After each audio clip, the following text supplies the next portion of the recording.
Ancient Egyptian pharaohs, they had it all, yet somehow it still wasn't enough. Welcome back to Bumblebee. Here are the top 10 unusual things spoiled pharaohs did in history. Starting off our list at number 10, the first peace treaty.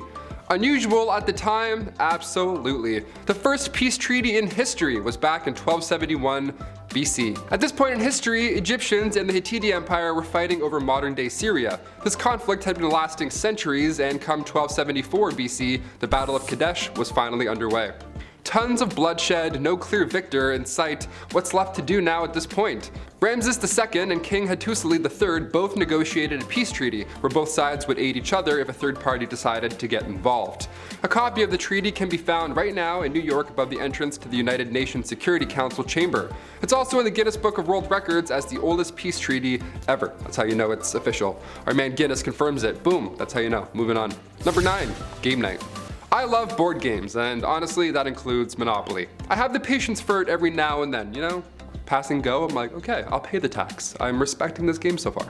But ancient Egyptians, turns out they also loved board games. Dogs and Jackals, Mehen, Senet, and 20 Squares. Those are some popular games. Mehen was played during the pre-dynastic period, around 2500 BC, and the goal here was to reach the center of the spiral. The board was a coiled snake almost. Senet was the most popular game. Kings and queens alike would play this one. Senet had a long board with 30 squares painted on it. Of course, the rules are still unknown, heavily debated, just like Monopoly today. I'm like, is it 200 or 100? Are we sure?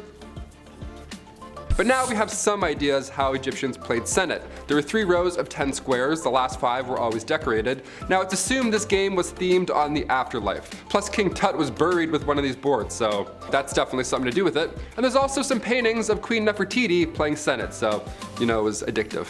It looks a lot like chess. Imagine playing a pharaoh in chess. My palms are already so sweaty. Number 8, glamour. Makeup in ancient Egyptian culture was key.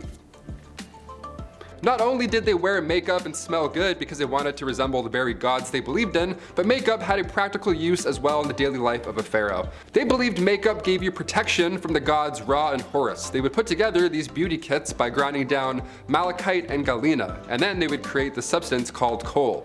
There wasn't a lot of blending back then. Makeup was often applied directly to the skin using wood or bone. And it wasn't just the ladies as well. Men wore makeup and perfume.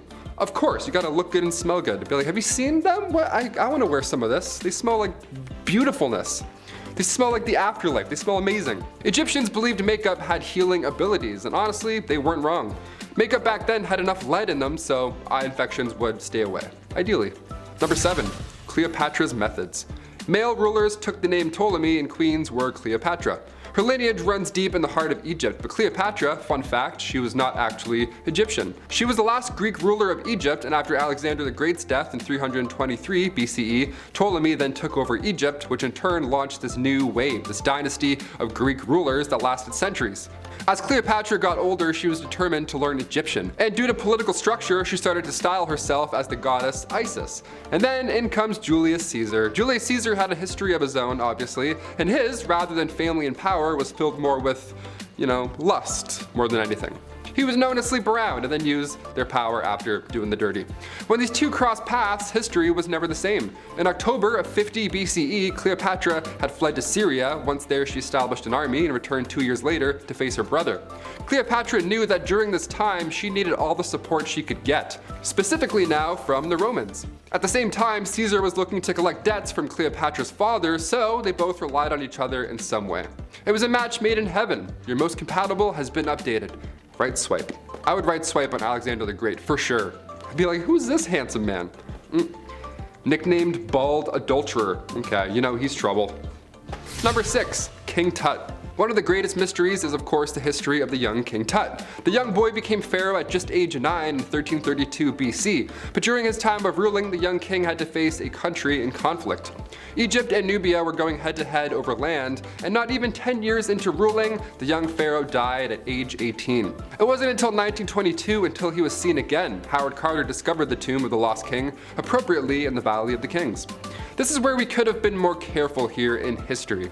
Sure, it's exciting finding mummies and discovering your history and all that jazz, but when King Tut was discovered, they tried to move his body out of the oil that coated the coffin. but in doing so, they damaged him. So now it's next to impossible to tell what really took his life at such an early age. We have some ideas though, it's not entirely hopeless. It's believed right now that King Tut had a broken leg. After some 3D scans were done, it appears the king wasn't in the best shape prior. He may have fallen off of a chariot. So if Tut passed away at an early age out of nowhere, this could mean another mystery is afoot. Number 5. Queen Nefertiti's resting place. So yes, on one hand, 3D scanning technology is vital when it comes to these ancient sites. We're able to figure out King Tut's medical issues from thousands of years ago. It's impressive, it's great. But thanks to this new technology, we're also finding hidden chambers in these tombs as well. Another theory surrounding the queen, the lost queen Nefertiti, is that King Tut's chamber was actually meant for her. The former antiquities minister doesn't believe this at all. He strongly stands by his belief that the lost queen was one of the female mummies found in the Valley of the Kings. But King Tut passed away at age 19, so many believe that his own burial chamber at that point wasn't even built yet. So instead, they had to use hers, they had to improvise. A radar survey conducted around the tomb in the Valley of the Kings shows us a possible hidden chamber, right behind the north wall of the burial chamber. We still haven't found her final resting place, but perhaps this recent 2021 discovery of an ancient city will hold us off until then. Look at this. We missed this on the news. Where was all this? Crazy. Number 4, a fake beard. Not really unusual considering the times, but this is definitely worth a mention. Long before Cleopatra, Hatshepsut was the first woman to obtain power as a pharaoh.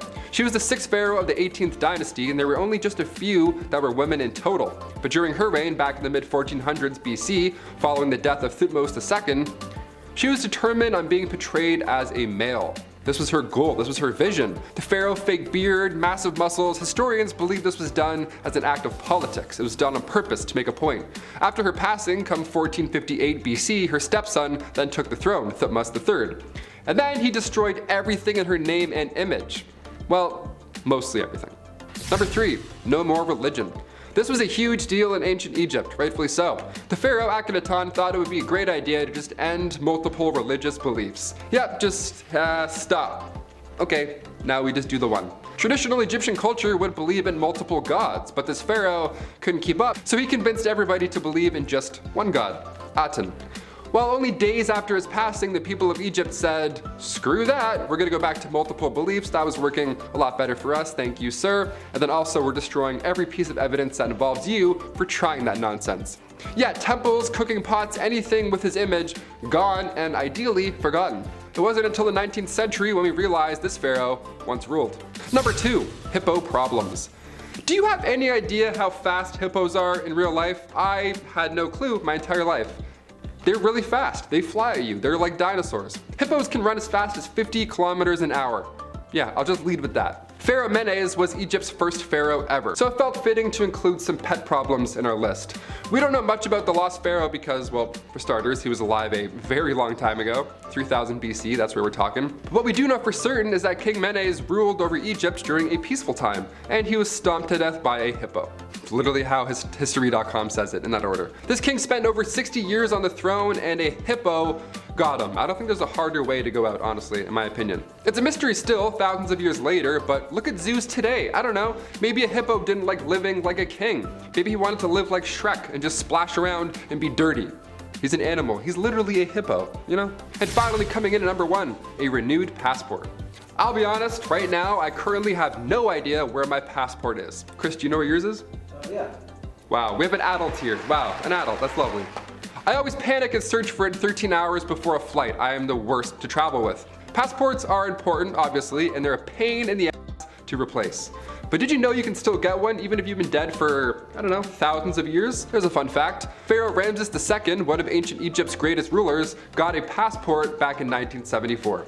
Yeah, you heard me. After being exhumed and put on display for so long, it was decided it's time to send the lost king off to Paris to get, you know, a little touched up, being dead that long and all. Now obviously you're not gonna list this pharaoh as luggage, that's so rude. So the Egyptian government gave Ramses II his own official Egyptian passport for his commute.